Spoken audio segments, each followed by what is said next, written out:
Muy buenas tardes, mis amigos. ¿Qué tal? ¿Cómo están todos ustedes? Jaime Soto, su amigo, una vez más por aquí.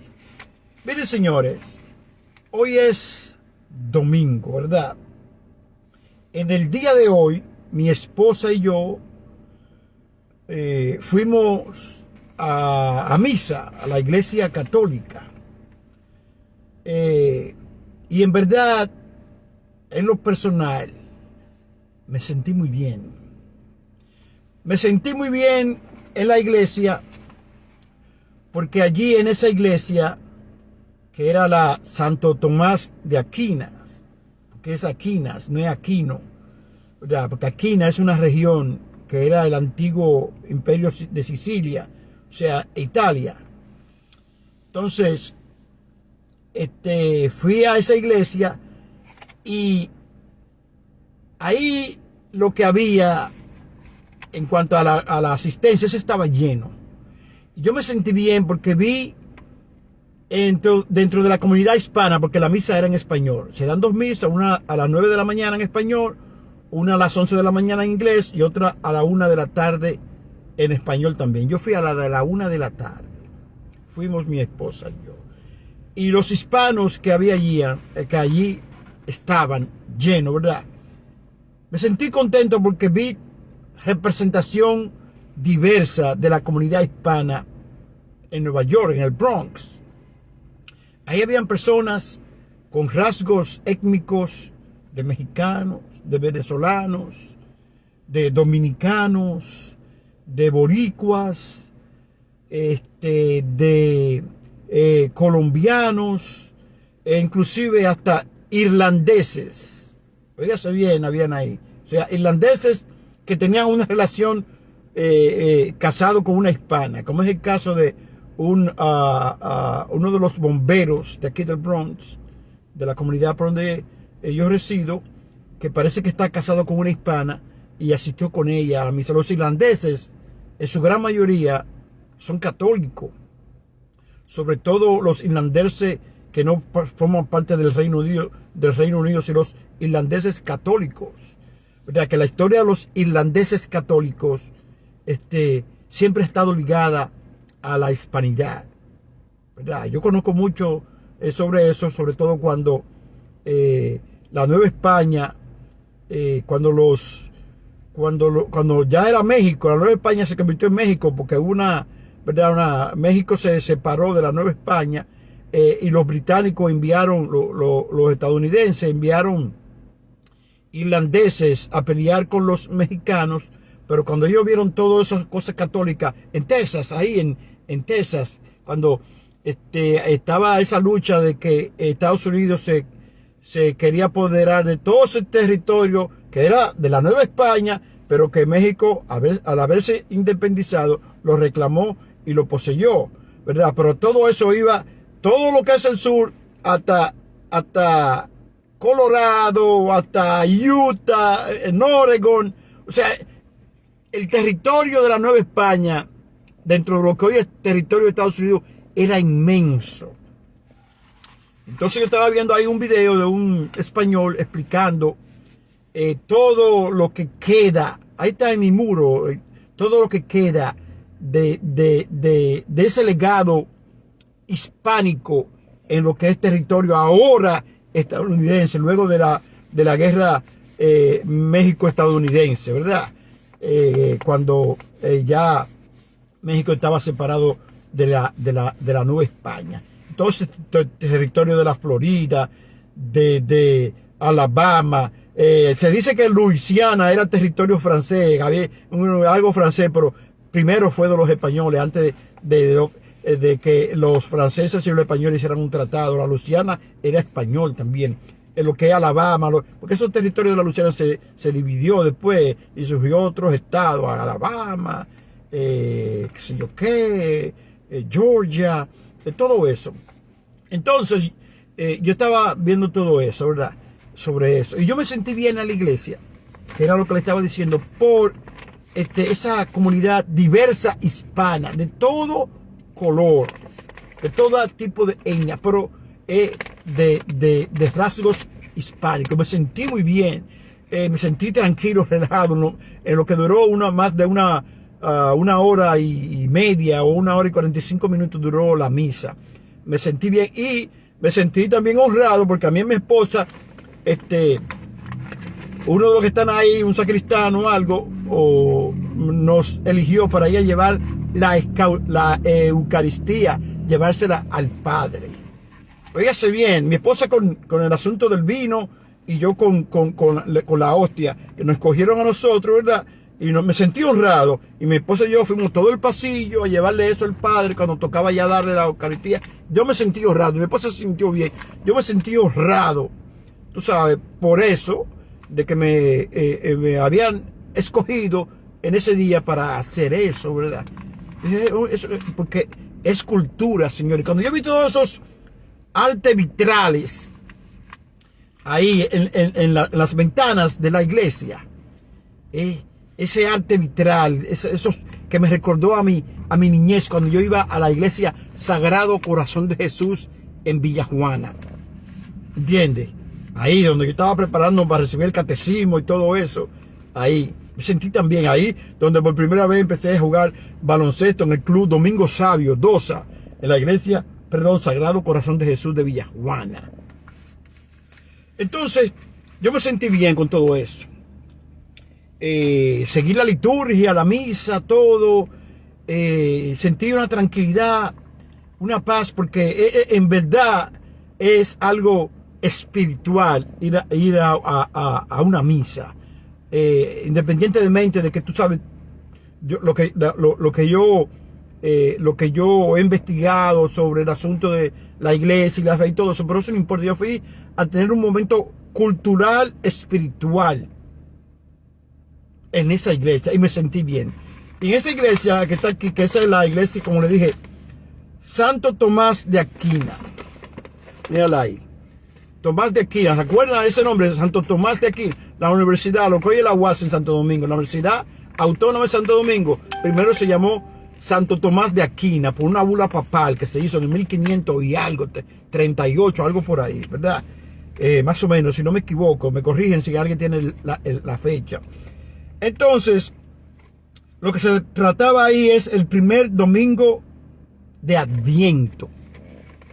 ¿Ustedes se acuerdan lo que significa Adviento? El sermón del Adviento que dio Fray Antón de Montesinos en defensa de los indígenas en nuestra isla, en la Española, lo que hoy es la República Dominicana. Entonces, este Santo Tomás de Aquino pertenecía a los frailes dominicos, igual que Santo Tomás de Aquino, ya que Santo Tomás de Aquino no era un simple cura o un simple fraile. El hombre era estudioso de la teología, de la metafísica, de la filosofía, ¿verdad? Sobre todo de la filosofía, de la teología socrática, que esa teología, Sócrates, el filósofo griego, que decía que el motor que mueve al universo es inamovible. O sea, el motor que mueve al universo lo mueve todo, pero nada mueve a ese motor. ¿Entiende? Eso es teología aristotélica.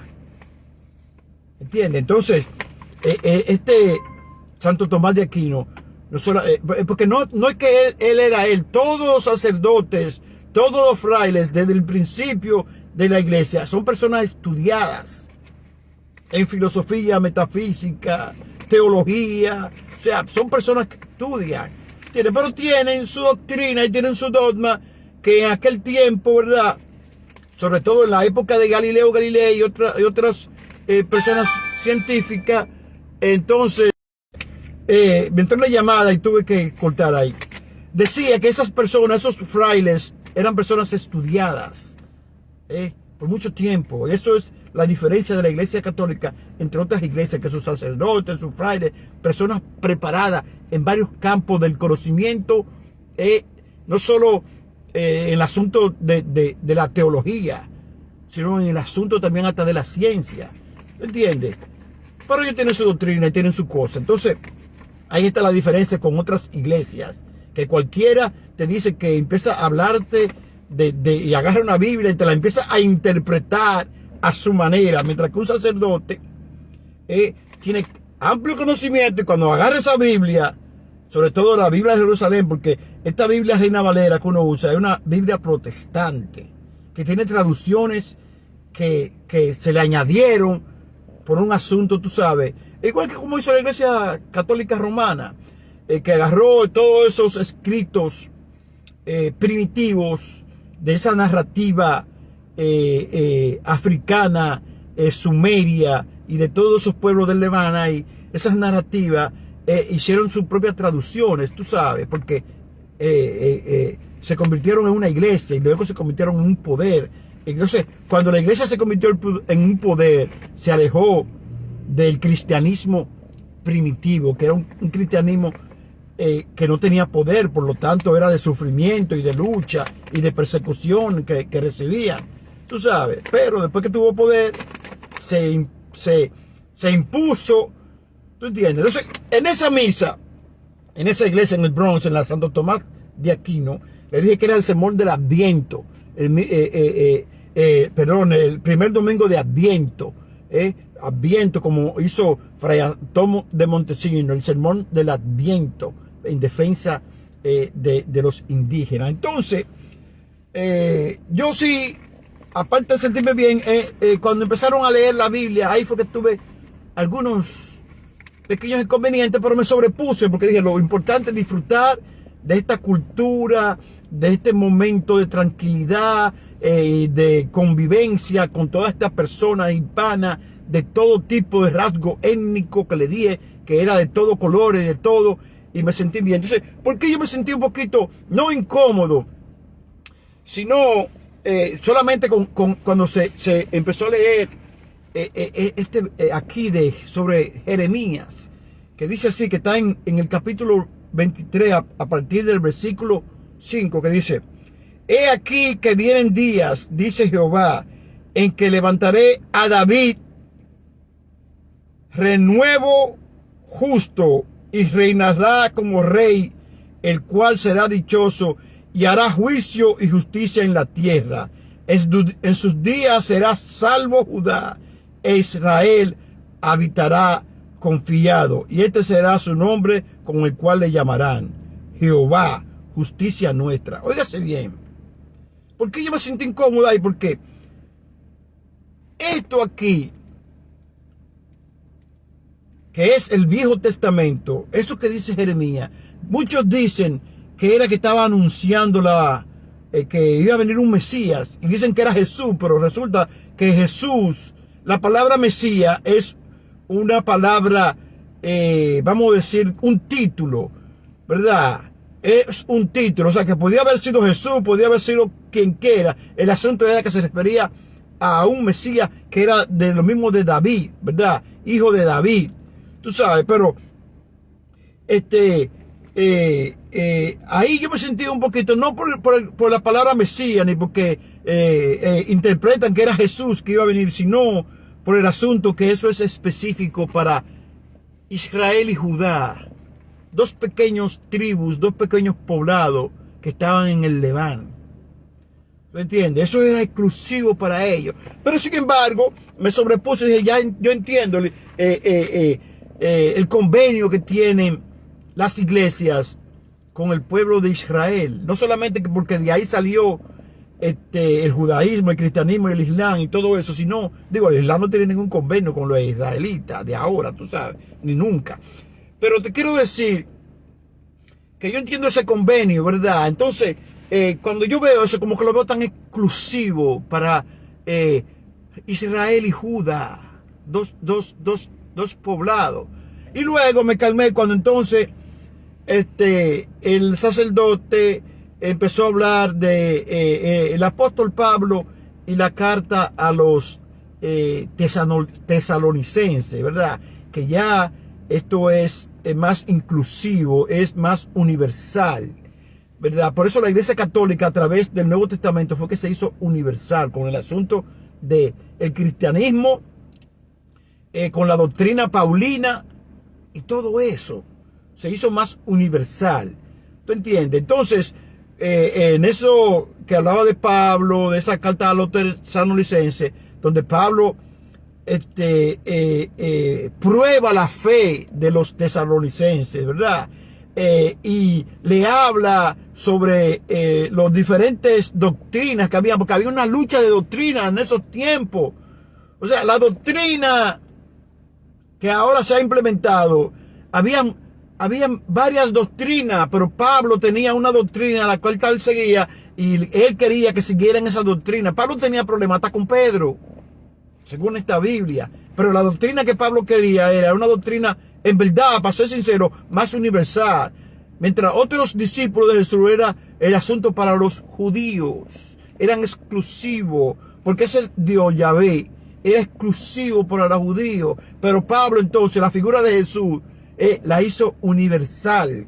Entonces yo dije, está bien, porque Jesús, oiga bien, Jesús fue alguien que en verdad revolucionario, y que tomó algo también de uno empezar a conocerse a uno mismo y decir, hablar del amor al prójimo y de que su reino, nunca se declaró rey, su reino no era de este mundo, no tenía nada que ver con el Mesías que habían profetizado Isaías y Jeremías y otros profetas.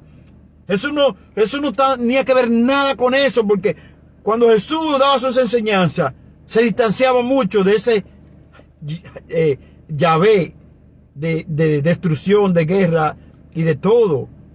Jesús vino a predicar algo de amor, ¿entiendes? A enseñarnos que el reino de Dios está entre nosotros mismos. ¿Tú estás entendiendo?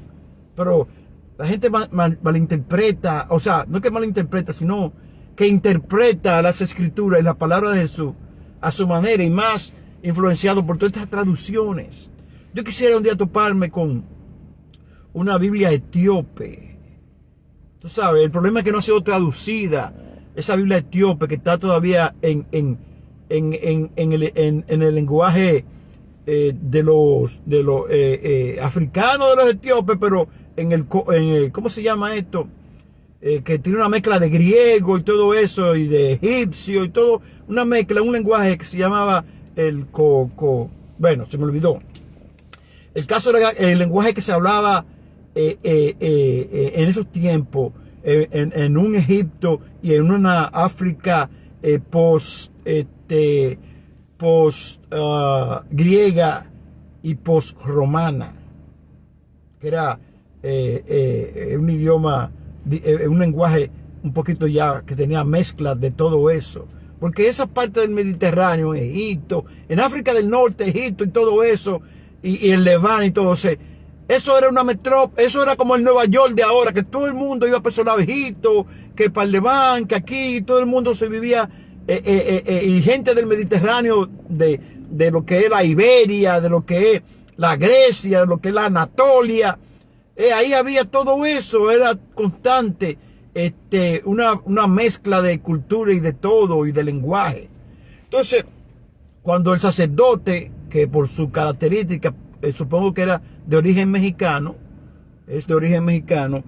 cuando ya empezó a hablar de los tesalonicenses, tú sabes, yo dije, no, está bien, entonces, pero el problema mío hoy, cuando me hablan del Nuevo Testamento y me hablan de ese Yahweh del Viejo Testamento y de ese Yahweh exclusivista de los judíos, ahí es que está mi inconveniente, porque no es porque yo tenga nada con el pueblo judío, sino es que es un Dios exclusivo para ellos, y Jesús vino a hablar de otro Dios y la gente no lo quiere entender, que no era ese Yahvé. Pero va a ser muy difícil de montar eso, porque eso es siglos y siglos y siglos de una doctrina y de unos dogmas, que fíjese, yo tenía tiempo que no iba a la iglesia, y cuando empezó la misa y todo, y tú sabes que hay que responder todo, cuando el padre dice algo, tú respondes. Yo respondí automáticamente, y cuando vamos a decir el Padre Nuestro, yo lo dije automáticamente, porque eso está ya en la mentalidad de uno, es parte de uno. El cristianismo en realidad es parte de Hispanoamérica, pero el catolicismo, porque el protestantismo fue impuesto, el protestantismo fue traído a América por los anglosajones, ¿entiendes? Que duraron muchísimo guerreándose con los católicos en Europa, cuando Europa, ya tú sabes, eso era un polvorín. Powder egg, eso es lo que era Europa, un polvorín, que eso es guerra y guerra y guerra y guerra y guerra por todos lados. ¿Tú entiendes? Pero me sentí bien en la iglesia, esas iglesias Santo Tomás de Aquino. Me sentí bien viendo todo esas personas hispanas, viendo la iglesia, la construcción de la iglesia y lo que había dentro de la iglesia también, tú sabes, sus cosas que ellos tienen, sus estatuas de la Virgen, del Cristo crucificado y de todo eso. Yo me sentí bien porque me trajo otra vez a mis raíces culturales. Yo invito acá a cualquier persona que me está viendo que se dé la vueltecita por la iglesia católica para que, ¿verdad? Dese su vuelta para que se conecte con sus raíces hispanas. Y lleven a sus hijos también. Esos muchachitos que ustedes tienen que ya están grandecitos, que no quieren ni hablar español, algunos, llévenlo a la iglesia para que se desconecte con su raíz. Que la conexión cultural no es solamente a través de la música, del merengue típico, del merengue, de la bachata, no solamente eso, también el arte, en los frescos, en esos vitrales que yo vi, eso es parte de nuestra cultura, la misma misa, la gente que va ahí, todo ese proceso es algo cultural. Y cuando usted es una persona que ama la cultura, no nada más puede amar la música y bailarla, también tiene que irse, eso yo lo entendí, también tiene que irse a la iglesia católica, a recibir su misa y a estar en contacto con la gente suya, con su gente hispana. Bye bye. Jaime Soto estuvo con ustedes. Cuídense mucho.